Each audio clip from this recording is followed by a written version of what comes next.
بسم اللہ الرحمن الرحیم۔ واقعات پڑھیے اور عبرت لیجیے۔ سبق نمبر 10۔ اللہ سے نہ مانگنے پر حضرت عمر رضی اللہ عنہ کو تنبیہ۔ حضرت عمر فاروق رضی اللہ عنہ کا ایک عجیب واقعہ بھی سن لیجیے۔ آپ کے خلافت کے زمانے میں سن ہجری 18 میں پورے عرب میں بڑا سخت قحط پڑا، جس کی وجہ سے لوگ مرنے لگے، حتیٰ کہ جانوروں کے جسم میں خون تک سوکھ گیا۔ حضرت عمر رضی اللہ عنہ کو خبر ملی کہ مصر میں اناج کی پیداوار خوب ہو رہی ہے۔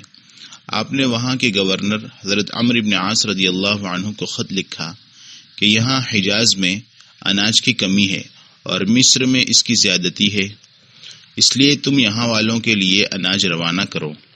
حضرت عمرو بن عاص رضی اللہ عنہ نے جواب میں لکھا، آپ مطمئن رہیں، میں اونٹوں پر لدوا کر اتنا اناج بھیجوں گا کہ اگر پہلا اونٹ مدینے میں ہوگا تو آخری اونٹ مصر میں ہوگا۔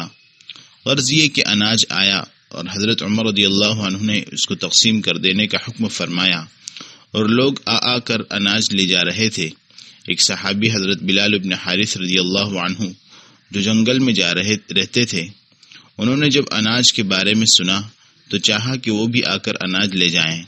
ان کے پاس ایک بکری تھی، اس کو ذبح کیا کہ کچھ کھا پی کر چلیں، مگر اس بکری میں خون کا ایک قطرہ تک نہ نکلا۔ یہ دیکھ کر وہ صحابی رو پڑے اور اسی حالت میں ان کو نیند آ گئی اور سو گئے۔ خواب میں دیکھا کہ محمد صلی اللہ علیہ وسلم آئے اور فرماتے ہیں، ابشر بالحیات ائت عمر فقرأه منی السلام وقل له انی عہدتک وانت وفی العہد شدید العقد فالکیس الکیس یا عمر۔ حیات کی خوشخبری سنو اور عمر کے پاس جا کر میرا سلام کہو اور ان سے کہو کہ میں نے تم سے ایک وعدہ لیا تھا اور تم وعدے کے پورا کرنے میں سخت اور پکے ہو، بس عقل سے کام لو، عقل سے کام لو۔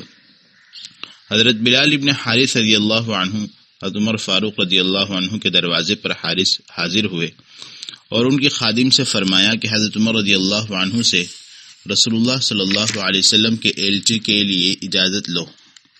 حضرت عمر رضی اللہ عنہ یہ سن کر خود باہر تشریف لائے۔ انہوں نے ساری بات آپ کو بتائی۔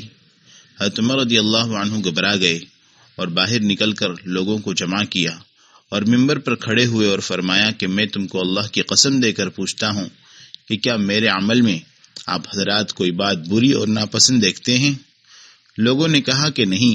حضرت عمر رضی اللہ عنہ نے صورتحال بیان کی تو بعض صحابہ نے کہا کہ آپ کی غلطی یہ ہے کہ آپ نے قحط سالی کے اس موقع پر اللہ سے مانگنے کے بجائے اپنے گورنر سے اناج طلب کیا اور اللہ سے پانی طلب نہیں کیا۔ یہ بات آپ صلی اللہ علیہ وسلم کو پسند نہیں آئی اور اس پر آپ کو تنبیہ کی گئی۔ حضرت عمر رضی اللہ عنہ نے فرمایا کہ ہاں یہی بات ہے۔ پھر آپ نے بارش کی طلب کے لیے نماز پڑھی اور نبی اکرم صلی اللہ علیہ وسلم کے چچا حضرت عباس رضی اللہ عنہ کا واسطہ دے کر اللہ سے دعا فرمائی۔ اتنے میں لوگوں نے دیکھا کہ بادل منڈلا رہا ہے، پھر بارش ہونے لگی۔